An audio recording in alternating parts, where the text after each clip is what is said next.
Good afternoon, everyone, and welcome to our timely and important seminar, Making the Case for Reform. This seminar is part of our efforts to better understand structural reform. As our new managing director said in her curtain raiser speech just last week, this is a critical issue. Now, why is that? Because monetary policy is reaching its limits, and fiscal policy cannot address all of the seismic shifts underway in our economies, from demographics to automation. And yet, while we all agree that structural reforms are needed to achieve long-term, sustainable, and inclusive growth, we also know that they're notoriously difficult to implement. Reforms to labor and product markets are often met with resistance from vested interests because those carry short-term costs, while the benefits only show up in the medium to long term. What's more, every country is different, a line that I hear wherever I travel, and so there's no template for how to carry out successful reforms. Since the global financial crisis, much of our membership has been grappling with how to break the cycle of lackluster growth and high unemployment, and to do so with increasingly limited policy options. We know that this crisis took a toll on productivity, compounding the productivity slowdown that for many countries had begun long before the crisis. New research from our research department suggests that after the major liberalization waves of the late 1980s and the 1990s, that reform slowed in the 2000s. While this may, to some extent, reflect the progress that had been made, there is clearly ample room for a renewed push, especially in emerging markets and developing countries. Reforms can reignite growth and can raise long-term potential by boosting productivity, investment, and employment. The just published World Economic Outlook shows that a comprehensive reform package can raise annual GDP growth by about 1 percentage point over time. And with such impetus, the average emerging market and developing economy could double its speed of convergence to the living standards of advanced economies. So we're talking about material differences. But our research also shows that reforms take time to deliver, typically at least 3 years. And the timing matters. Some reforms, such as those in labor markets and domestic finance, pay higher growth dividends if implemented when the economy is strong. Reforms to reduce informality and strengthen governance can add by boosting firms' productivity and capital. The key is to identify the binding constraints on growth and design a comprehensive reform agenda where reforms complement and reinforce one another. But if reforms are so good for the economy, why are they so difficult to implement? We all know it's no easy task. We have prominent practitioners on our panel today who can speak to that in a moment or so. One concern for policymakers is whether implementing reforms comes at a cost at the ballot box. Our new staff discussion note, which I have here, published today, looks into this important question. It's a sensitive but a timely question, especially in light of recent developments in some of our emerging market member countries. Now, our research finds that reforms are generally politically neutral and can even be favorable when implemented swiftly after elections. That's because early implementation during the political honeymoon period gives governments time to reap rewards from medium-run economic gains during their political terms.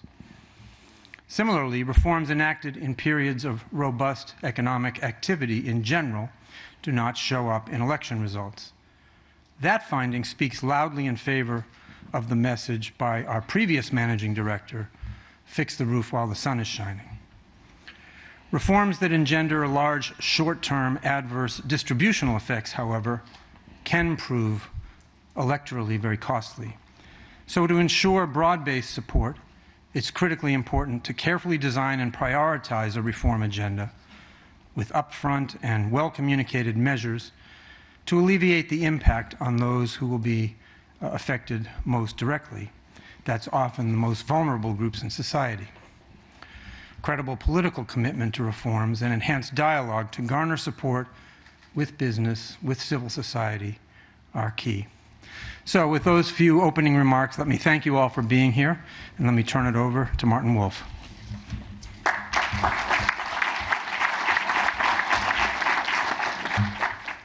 Thank you very much, David. It's a great honor and pleasure to moderate this discussion of what I think is a very, very important topic.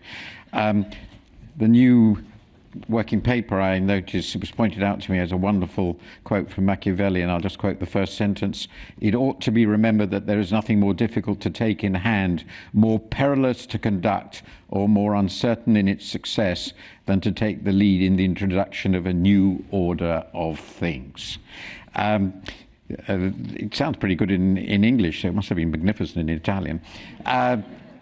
So let me just introduce the panelists and then explain how we're going to proceed to manage this complex topic in the time we have available. So to my left is Felipe Lerén, who's Finance Minister of Chile. To his left is Lydia Pereira, who's an MEP from Portugal. To her left is Luca Vicentini, General Secretary of the European Trade Union Confederation. To his left is Alberto Alessina, Professor of Political Economy, Harvard University, one of the best-known academics in the world working on these sorts of topics. And finally, to his left is Pascal Donohoe, Finance Minister of Ireland. I apologize for any mispronunciations. So the good thing about this panel is it contains both academic expertise and a great deal of practical knowledge and experience. And the way we're going to organize this, or I plan to organize this, is to divide our conversation, it's going to be a conversation, not a series of speeches, into two equal parts before we go to questions and answers. So think of your questions you'd like to ask in perhaps the last 15 minutes or so. And let me remind you that my view is a question contains one sentence ending with a question mark. And I do know the difference between a speech and a question. With that, the two-part questions. The first is what, to the person I'm going to address, structural reforms, it's an immense sort of field. What do you mean by this? Really matter most for you in your situation, and why? And then the second question, what are the obstacles you find or in the past have found to implementing those reforms, and how have you successfully overcome them? So to address the first question, what structural reforms matter most and why, let me start with you, Alberto. Thank you, Martin. It's a great honor to be here.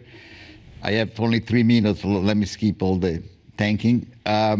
Good market. I think we should do what the title of the book by that great book by Zingales and Rajan and Zingales, Protecting Capitalism from the Capitalist, which is eliminating monopolies, but that doesn't mean only monopolies of large company, but also protection of a certain regulated sector, profession, shopkeepers, taxi driver, depending on the country. Labor market, I believe in flexicurity, allowing freedom of hiring and firing within reason, to permit movement of resources and labor force from the less productive to the more productive firm. In many countries, there are huge difference in productivity between firms and sector, and in order for that to happen, we need to have labor market flexibility with even generous unemployment subsidies. Trade, defending free trade, that goes without saying. Free trade is under attack. In the US, in other countries, they should be defended with reform in that direction. Pension reform, we talk a lot about inequality amongst living agents, but there is also an enormous problem of inequality between old and young and future generations. Many countries, both developed and developing countries, are pension system which were very unequal in terms of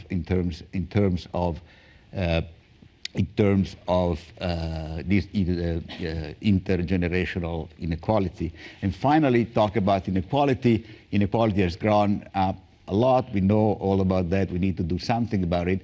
But I'd like to emphasize also the issue of social mobility. I think that inequality is more acceptable when there is a sense of social mobility, that the market is fair, and all the reform I talked about earlier about defending capitalism from the capitalists goes in the direction of making market more fair. So fair market and equal, as much as possible, equal opportunity for everybody, spending on education. I think inheritance taxes would be a good idea to not to increase social mobility. So social mobility, a fair game, fair market systems. So thank you. As I'd hoped, you've laid out a wonderfully broad and from a politician's point of view, probably pretty terrifying agenda, but we'll come to that in a moment. But it's a very, very good start. If I may turn to you, Luca, you've heard what Alberto has said. And the second area he mentioned was flexicurity, which is very much in your area of interest, I would suggest. So how horrifying do you find what he just said? Well, not so much horrified. You know, trade unionists are considered to be against reforms in principle, but I think it's not the case for me. The problem is what kind of reforms, and I have the impression that in the last decade or 15 years we have implemented the wrong ones. They didn't work, by the way, in terms of ensuring that we can have a sustainable economic model.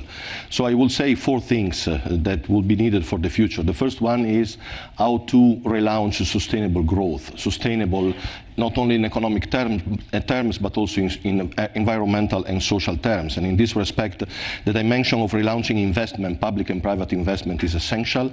This needs also financial regulations to avoid future bubbles, but it needs also some kind of flexibility in budgetary rules to allow all countries to invest properly, particularly for the environment, for digital, for innovation, for research, and also for social security. The second element is that we need to make sure that our social protection models are sustainable in the long run. Maybe it's about flexicurity, but I'm more worried about the universal access to the social protection systems and how these social protection systems can survive in the long run if the share of work in the economy is reduced, particularly because we have 1/3 to 50% of our labor markets made of people that have very unstable jobs and cannot pay to the social security systems because they earn too little, they have too low salaries.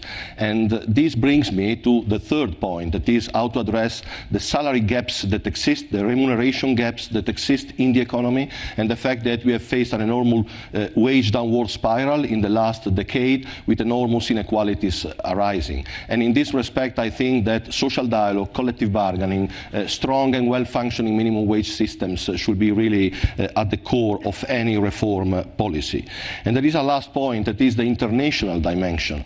And in this respect, I would like to mention first that, of course, trade is fundamental, but we have to make sure that trade and trade agreements particularly are also sustainable, not only in social terms, but also in environmental terms and in terms of protection of consumers. And last but not least, we need really to rule migration and labor mobility in the global context.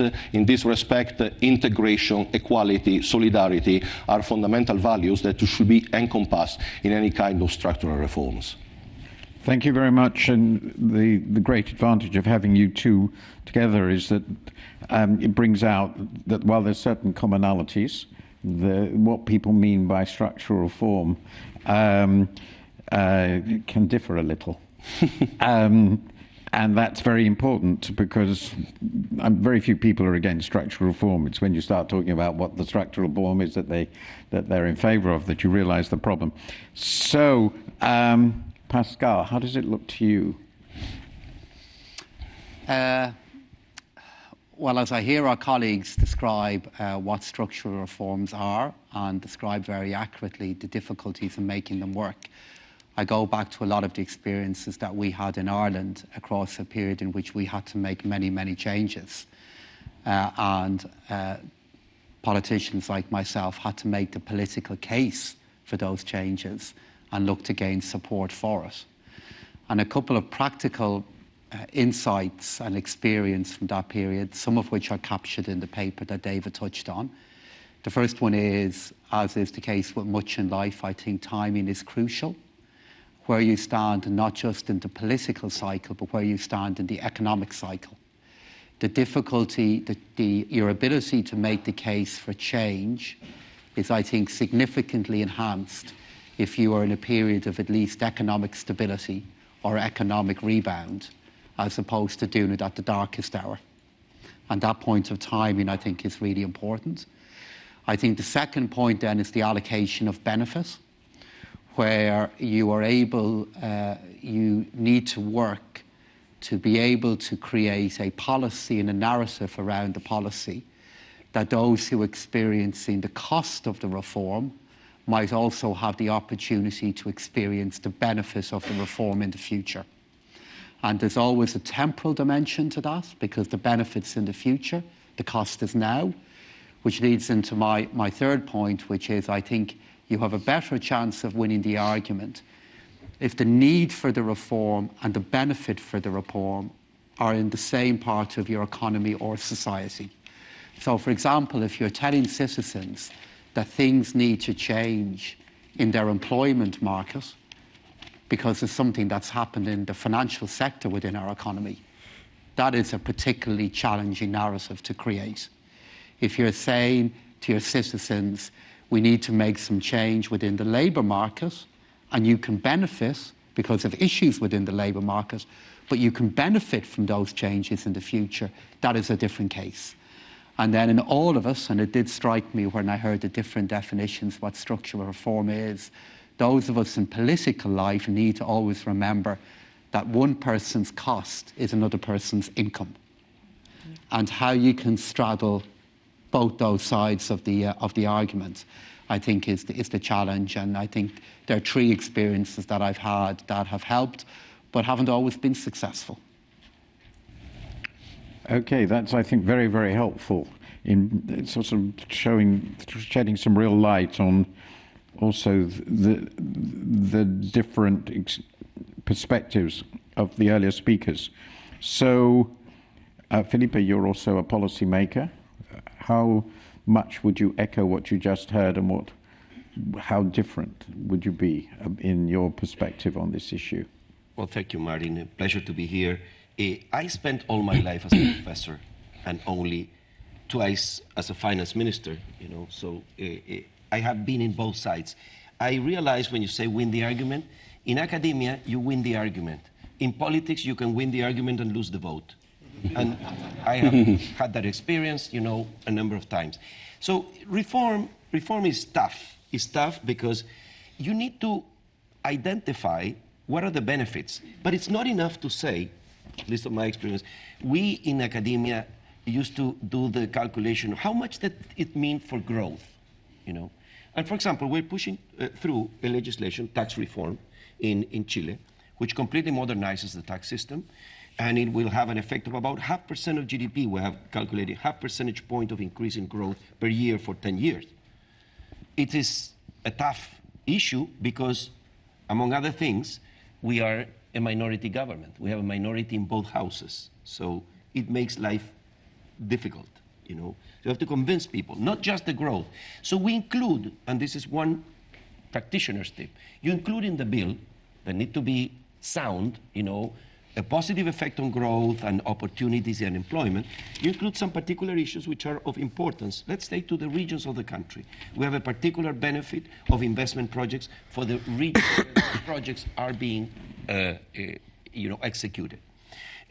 Second thing, we have a limit to lower the real estate tax for vulnerable elderly people. Those are very popular things. So the issue here is that you must combine good economics with things that are popular. And in this way, you'll have a better opportunity to pass the bill. Second example, we're pushing through a very important piece of legislation that we call financial portability, meaning that if you have a credit, you have a loan, that you can go and renegotiate your loan with other institutions. under better conditions. Especially important in a moment where interest rates are at record lows. But you're caught in a loan, and it's very expensive to move from one institution to another. Well, we are cutting by half the costs of moving from one institution to another. We have just passed it by unanimous approval in the Economic Committee of the House. So, this is good economics because it increases competition in the financial sector, but it also is very popular. So you also need to have the ability to press legislators saying, well, this is very popular what you're doing, and then they get aligned, And let me give you just another tip. Better be the last one. Sure. The last tip is the following. Not everything by legislation. There are some things you can do by decree, and you should push, especially for minority governments. This is a very important thing. What you can do is a mix of regulatory issues and legislative issues. Okay, all very clever. Very, very clever.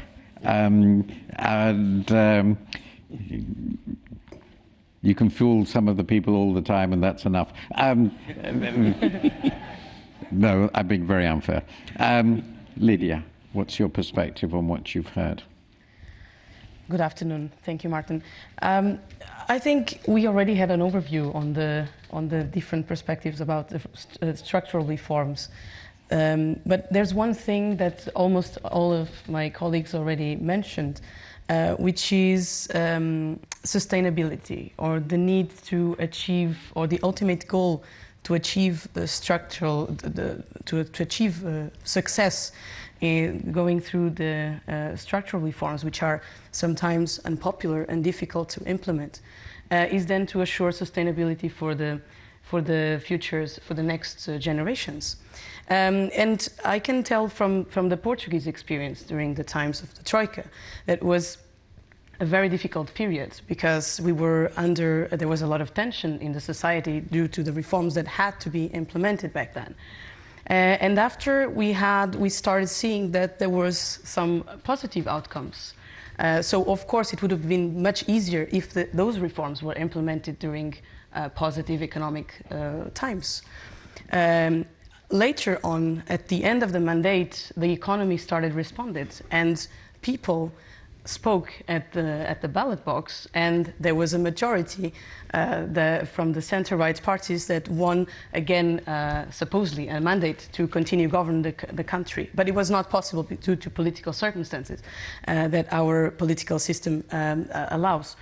So people understand that structural reforms are tough, but they have a goal. And if I have to say, that goal is sustainability. And from my perspective, one of the things that is still missing in the structural reforms is, for example, to address the problem of the social security systems that we have, especially in Europe. We are facing a demographic problem at some point, and we have to address this issue. And if we want to deliver for the future generations, if the current generation wants also to assure that my generation, that I will have a pension, this is what we have to implement. But of course, to achieve growth is not to it's not to work harder, it's to work smarter. And this is one of the challenges that structural reforms pose. Let's turn to a bit deeper into the political issues that have been raised and how you make this work. And these are genuine questions. I'll ask you.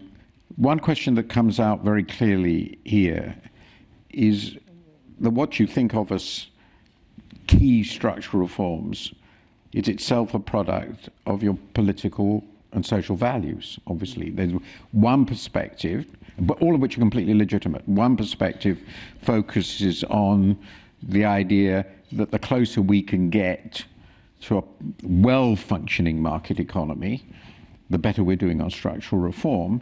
But there's another perfectly legitimate point, which is, well, you can think that way, but if inequality becomes too large, if the society begins to feel too unfair, or if there are real questions about sustainability in the economy, then you're going to get a really big problem. And these are also legitimate concerns. So that's one set of questions. And the other set of questions that come in, and you can address either of them, is it better, given you have limited time, limited political capital always, to focus on one area, which can't be all of this, and just focus on that where you can make progress? Or should you take a sort of bigger, more aggressive, transformative approach? And when does one work and when does the other work? And we sort of think in Britain of Thatcherism as a sort of cross-the-board approach, but most of the time that doesn't seem to work. So on those two questions, the underlying core value agreement in society, and two, on the on this question of focus versus broader thing, and then there's the question of how you make coalitions. What is your reaction, Felipe? How do you go about making this work in your particular context? Well, the first part in terms of the values, I think that there are, of course, differences in the political spectrum. But what we have been able, I think we were able to achieve in the last election, is to the people, if you don't have growth, we need to be able to grow. Otherwise, it's very difficult to distribute. So the question of inequality is very important, but there is no progress on inequality in a stagnant economy. So we need to have the economy in a strong growth path, and for that you need to be able to implement several reforms. So that is one part. On the other issue, on the issue of broad versus focus, I would say in terms of structural reforms, you need to focus on a very few big structural reforms, because those reforms will consume, 4 to 5 year governments. In our case, it's a 4-year government, and we have been almost 1.5 years discussing tax and pension reform.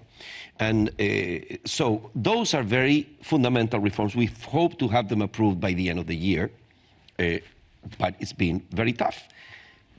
A 1.5 year discussion. And then you have another reforms which are on capital markets, which are not so contentious.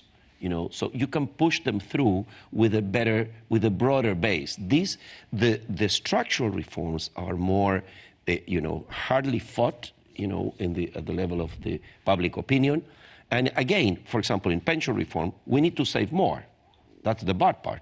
The good part is we're immediately increasing pensions, particularly for the most vulnerable part of society, which is for our minimum pension and the pensions that get state support.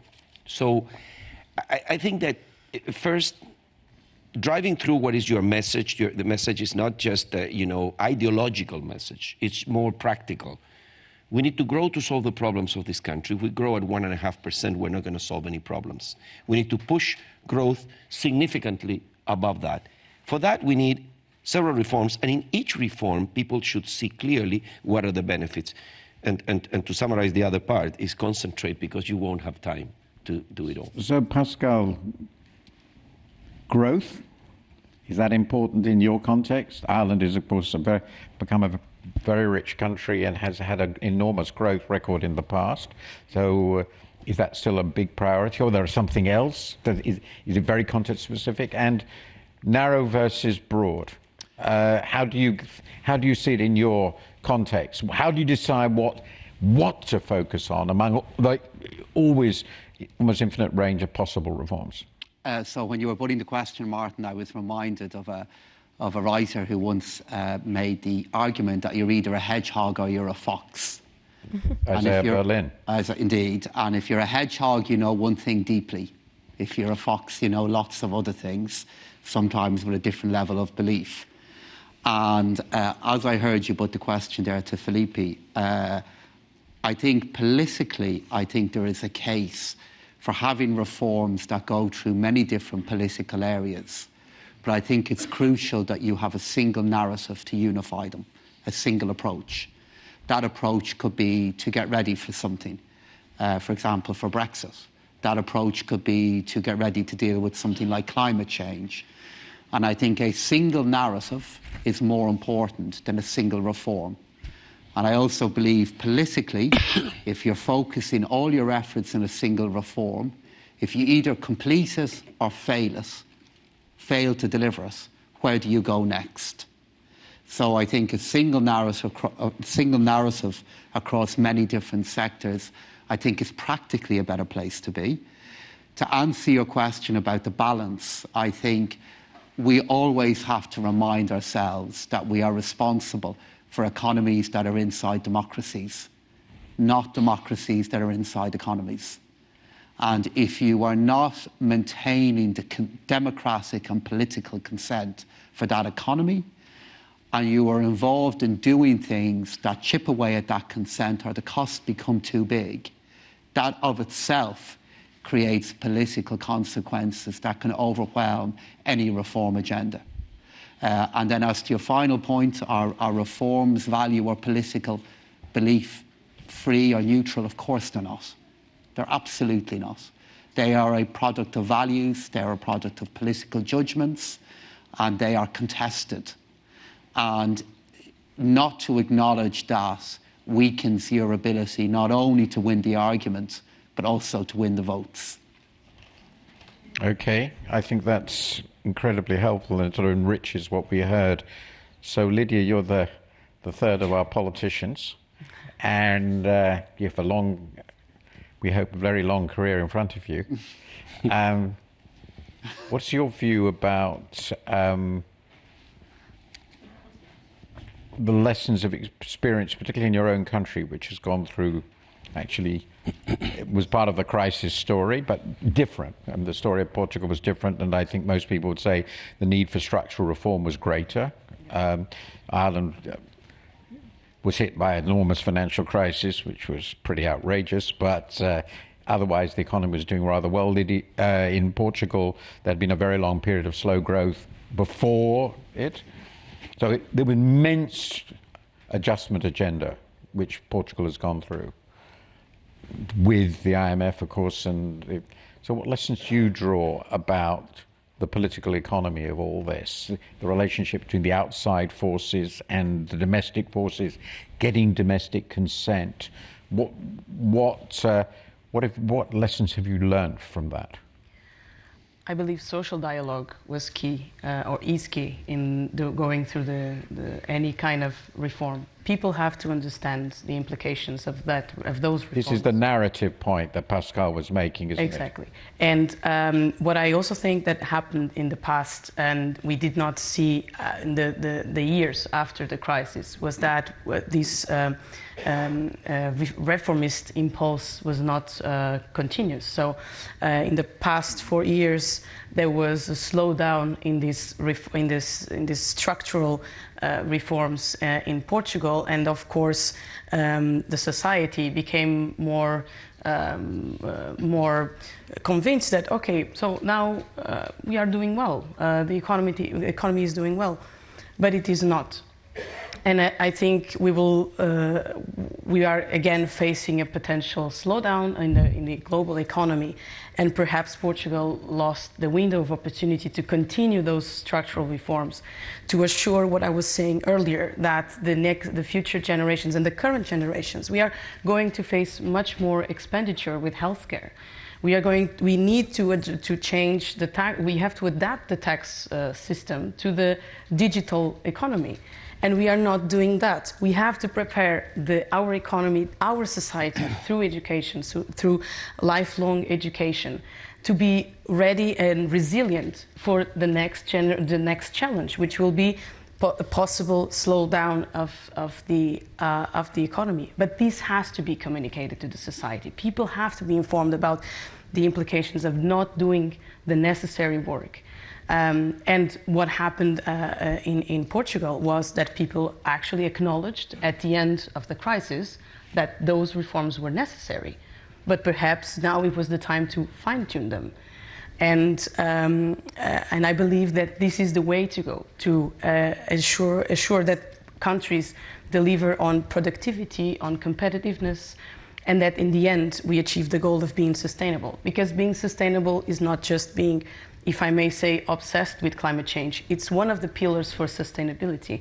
It's also speaking about pension, about taxation, about digital economy.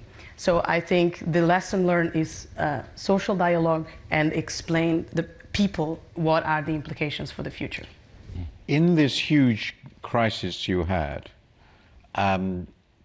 because this was related to what David said and others, did the fact of the crisis make it much easier, or in your view more difficult, to get the people to accept the necessary reforms, the sense of criticality?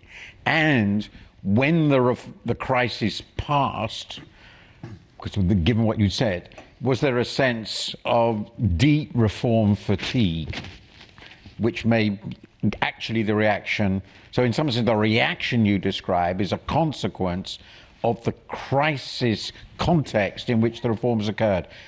That's always interested me, and yours is quite an extreme case. It is. It was the way people. I can speak very easily about it, because my mom is a professor, is a teacher, so she works for the state, and suddenly she had a massive salary cut. And this was extremely unpopular at home. And I am a member of the party that was in government during. That must have been interesting conversations. So it was. It was always difficult to explain, and even me, I was like 4 years or more, 5, 6 years ago. So it was a different context. But this is really difficult to explain to people, that we have to go through this burden of giving up part of our salary because we are in a crisis situation. But I also believe that when finally the economy started responding, and this is also due to the monetary policy that was deployed by the European Central Bank, and that's why it was so successful. When the economy started responding, people understood that, okay, we went through this very complicated time, but now we have a possibility for a brighter future after we went through these difficulties. So indeed, politicians here, I think, they play a role. Like the communication was not easy all the times, because how do you explain? I think no politician has any kind of pleasure in telling the people you're going to earn less money and you're going to lose your benefits. But in the end, I believe that people understood that it was one way to go, and after going again back to the positive cycle of the economy, of the positive economic cycle, there was some, reward on the difficult times. Luca, your position is different in the sense that you represent a big part of the population with certain interests. What do you think your role in organised labour is in the politics of all this? To, defend the interests of your members, whatever, to support and promote reform? Some of the things you suggested, you focused on the sustainability of social security systems. Well, people might say, you have to raise the employment ratio, and you have to probably accept, in many countries in Europe, lots of migrants. Don't you? How do you sell these ideas? And what is your role in selling them? We discovered after the recent elections, I'm talking about Europe now, this is the situation I know most. Of course. We have discovered after the recent elections, because our members in the different European countries delivered surveys among trade union members, and we have discovered that on average 1/3 of our members, so not common workers, members, militants, 1/3 of our members voted for far-right, populistic and anti-migrants parties. Mm-hmm. Okay? More or less in all the countries. And then we were a bit shocked about it, and then we went to these people to try to understand why it is so. And we discovered that it's not mainly about anti-migrant sentiments. Maybe there is something about that in the surface, but if you go deeper, you discover that actually the real reasons for this vote is that people are afraid, either because they have lost their job, they have a very little salary, and they are excluded from the society and social protection systems, or because they have still some protection, but they are afraid of losing it. That poses a challenge to the trade unions, but of course also to our role in discussing with institutions and employers' organizations what's the best model to be put in place to try to address this challenge. Of course, for politicians, it's first of all to be voted by these people and to preserve consensus, but it's not only about consensus, it's also about the values you were mentioning before, Martin, and how to make our economies more sustainable and more inclusive for all.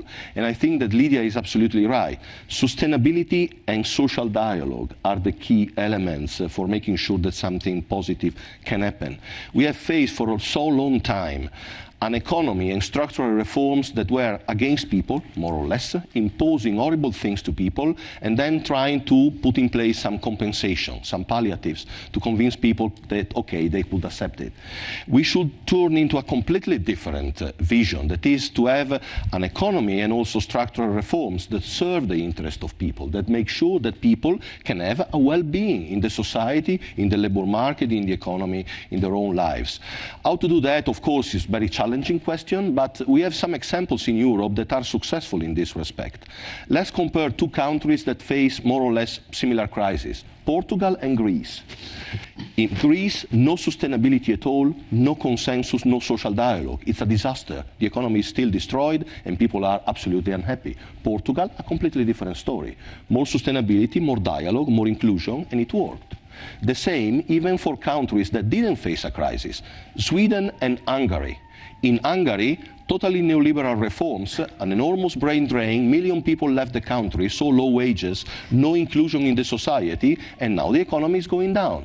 On the other side, Sweden implemented a completely different recipe, and it worked. I mean, they are still one of the leaders of global competitiveness. So it's possible to find a different way to achieve sustainability and dialogue, to involve the populations and to convince them that a better economic model and also social model is achievable.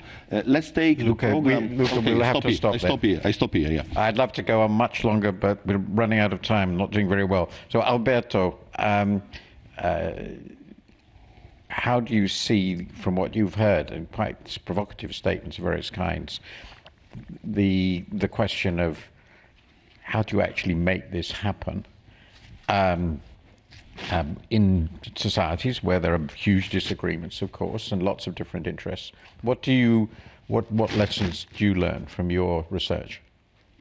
Well, on your two questions, whether to do broad reform or just focus on one thing, I mean, there are obviously arguments on one side or the other, depending on the country, but there is one argument in favor of going for the whole thing, which is one of the costs of doing this reform is lobbying, blocking them, and therefore if you do all of it at the same time, you put one lobby against the other, and the lobby can go from monopolists in regulated market, the elderly against pension reform, the unions against labor liberalization, taxi driver against Uber, university professor against school reform. So wiping out all the lobbies with a massive attack against all the lobbies, I think has some advantages. And then you asked something about inequality. Now, I've done some research about what people think about inequality, and there are a few things which I think are interesting.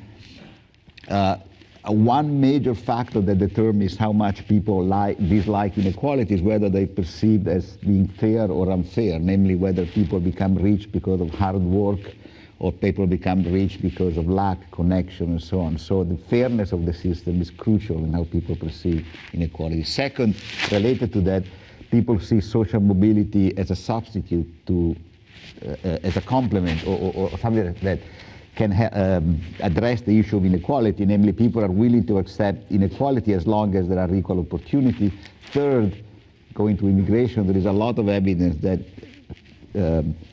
generosity, both public and private, travels much better within the same group, or the same ethnic group, the same nationality group than across group. And the immigration flows in Europe have put a stress on the European welfare state, and Europeans are worried about it, and that creates this tension between redistribution and immigration. That is a big issue for Europeans. And finally, the final point I want to make is that in Europe, the welfare state in Europe is very much non-means tested. So there are a lot of services that even the rich get, from universities to free health and so on. So I think we should think about more means testing. I once was giving a talk, a small course in Helsinki for PhD students, and there were some students coming from another Northern European country, I forget which, and they were traveling business at the space of the taxpayer. They were traveling business class, staying in a 5-star hotel with $100 or euros, whatever it was, a day for their expenses. And I think that's not exactly the way welfare state should work. I can see you running for politics on that basis of this sort of platform. Okay, we're going to have 3 questions at this stage, and they're very brief. We can get through them. There are mics somewhere in the middle. I can see one here. Is there one? Yes, there. They're not going to bring them to you, so you go and stand behind the mic. Okay, you are first. Yes, well done. Can you hear me? Yes. Okay, you might say who you are and then your sentence. I'm Mihaela Ulier with the Impact Institute and an advisor to the World Economic Forum. And I will have one phrase question, but you also did not have only one phrase, so I just 2 phrases to put some context there. Yes, so, growth. I do not know exactly what you mean by growth, but of course, I assume you measure it in GDP, yes? So I just wonder if the indicators are the right ones when we actually pay for dog walkers more than for caretakers. And when we measure into the GDP the cost for the vaping industry and cigarettes and opioids, as well as the funeral costs for those who are affected by that. So my question is, are we ready to change the indicators and what we measure, to measure what we value? So, I understand the question. Thank you. Lady over there. Hi there, can you hear me okay? Yes. Thank you. My name is Miriam, I work for the Bretton Woods Project. The IMF's approach to crisis management has heavily relied on austerity, which has resulted in human rights violations, increased inequality, and a failure to stimulate the promised growth or long-term sustainable debt. How does structural reform need to change in order to meet the sustainable development goals that the world is currently off track to meet, and to safeguard human rights? Thank you. Okay. And you? Hello, my name is José Manuel Bassat from the World Bank. I have a question for the panelists who have play a political role. Reform narratives very often focus on the solutions that are being proposed. And I want to hear about your experiences in actually explaining to society the unsustainability of the status quo, why things are not functioning and they need to change. Thank you. Okay, these are very good questions. So I can't ask of all of you, and please be very brief. So I'll start with Felipe because you raised the necessity of growth. And who the hell cares about growth anymore? I mean, that's just an old measure which includes all sorts of junk and ignores everything that really matters. Well, I think the first thing is we should be prepared to improve our measures, certainly. And there are ways in which we're doing that by including not just economic growth, but other indicators. The Human Development Index, for example, done by the UNDP, is making some progress in that direction. Incorporating, let's say, environmental issues in terms of growth. But we do care about growth. We're talking economic growth. Economic growth doesn't equal development, but there's no development without growth. So growth is not just, it's a necessary condition. It doesn't mean that you stop there. You create growth and then you stop. On the second thing, structural reforms and the sustainable development goals. There is a part... I'm going to come back to those. So, okay. Growth. Just the growth. I will allow definitely all, because I think you will, because that's going to be so wonderfully controversial. The 3 questions in a row. Yes, no, then everybody was, and then we're here for half an hour. I think on the question, I wanted to start, though you might also have a view on this question of austerity and its agonizing costs and the huge political and social blunder that it is. There is no better person in the world to respond to that from an academic point of view than Alberto, since you've just written a whole book on it. So I would be interested in your perspective on, since there's nobody to defend the IMF on this panel, you're the closest I have to this. Which doesn't mean you have to defend the IMF, but how wrong is our perception of the macro side of reform, which is, I think, what people are focusing on here? Well, austerity should never happen if government followed the right policies all the time, or most of the time.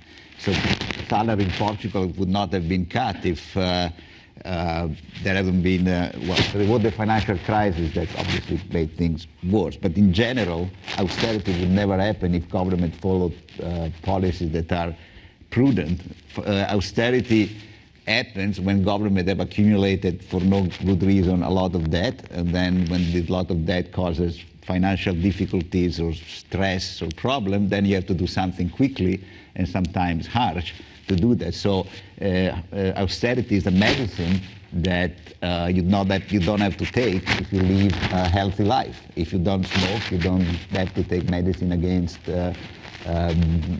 cancer. So austerity is a medicine against an unhealthy life. Now, there are better and worse medicine. If you have lived an unhealthy life, there is good medicine and bad medicine. For austerity, I think the result in the book that kindly Martin mentioned is that in general, austerity based on, for developed countries, not poor, but developed countries, austerity measured on spending cuts is much, much less costly than austerity based on tax increases, and sometimes austerity done with spending cuts have had very little cost in terms of short-run losses of output. So austerity is needed only when you make mistakes, and if you do austerity, you better do it on the spending side rather than on the tax side. Pascal, you've had experience of this, austerity. So you were a victim. We went through an exceptionally tough period between 2008 and 2015, dealing with all of this, where I would see it through a practical lens rather than seeing the IMF as the catalyst for austerity. The catalyst for exceptionally hard budgetary decisions happen when nobody will lend you money. And this was our experience. You get into a situation where you're locked out of financial markets, or financial markets are willing to lend you money at an interest rate that is unaffordable. That's the catalyst for exceptionally hard budgetary decisions. And we've heard different views regarding how those budgetary decisions can be better managed. And I would tend to agree that you need to look at decisions that allow you to get out of the difficulty as quickly as possible. But my experience on it is not one of sequencing of, the need for the IMF to be involved in Ireland was the cause of our difficulty. The IMF ended up getting involved in Ireland because the financial markets wouldn't fund Ireland. And my abiding political experience from all of that is do all you can to make sure really bad things don't happen to you. Because when you're in a situation like that, all of the decisions are very, very hard. So you're really sort of consistent with Alberto's point. The basic logic of what you're saying is don't start from here. And it's really quite important for policymakers to prevent you from having to start from here. Well, that is both accurate and unhelpful at the same time. Yeah, of course. Once you're here, but once you're here, you have to go through. Well, which is, and true, that you need to avoid getting to that place. But because of the nexus between politics and economics and society, it is a frequent condition that democracies and societies and economies can get to that point but you just need to strive to avoid getting there, or if you do get there with qualities in your economy that allow you to move out of that place as quickly as you can. Okay, about 30 seconds each, I'm afraid, because I'm not doing very well. On either, is growth no longer relevant? Or perhaps alternatively, how do you bring sustainability questions into the way we think about these things? Lydia. Regarding sustainability, I'll take that one. Okay. I think we are, as I mentioned earlier, I think we have to prepare our society and our economy for the future challenges. And going through that, we have to invest in a sharing economy, circular economy, green economy. And I would say that these are three major opportunities that we have ahead of us. And I think it's perfectly capable, we are perfectly capable of meeting the Sustainable Development Goals in investing through these three different dimensions to achieve and to promote sustainability across countries. Luca, last word. Yeah, the reference to the different indicators and the SDGs brings me to say that we really need a change. Let's have a look at the program that Ursula von der Leyen, the president of the new Commission, of the European Commission, the proposals that she has put in her program. Redesigning the budgetary rules to allow investment, an European unemployment reinsurance to face macroeconomic shocks, fair wages for all, a minimum income for everybody, a just transition fund and a green deal, etc., etc. So this, even only the titles of these initiatives talks a different rhetoric, a different narrative, and match possibly sustainability and dialogue for putting in place a different economic model. I think this is possible, and it's really now the time to do it. We really need to change now, and if we still simply discuss about what, why and when austerity should be put in place, well, we will not go forward. I mean, I really think we need to rethink our models and try to cope with the future. Okay, in 10 seconds, I will make the following 3 points, things that came out to me of this. One, while I have a lot of sympathy with Alberto's view of what structural reform is, it's pretty contested. And we have to recognize that it's pretty contested. And it's pretty contested for pretty obvious reasons, given what's been happening to the world. And I strongly recommend the IMF to recognize this, possibly even more fully than it has done. The second big lesson I take, which I think comes out of all of this, is that from the political point of view, and I believe this passionately, you need a story that you can tell the public. It can't be done by clever technocrats as if politics doesn't exist. And far too much of the stuff from the major international institutions and the technocratic parts of government is just misses this point. And the final point I draw from this discussion is that in order to make this work, you have to be pretty clever as a politician. That doesn't mean you need to be very focused, but you need to tell a story which unleashes and do things which unleashes support as well as opposition. And getting lobbies to kill one another, which is what Alberto suggested, is obviously one way, but there are other ways. At the very least, I think this discussion has raised issues in a very interesting way. I don't think there was complete consensus, but I certainly have drawn quite a lot of lessons, and I hope you have as well. So please thank the panelists.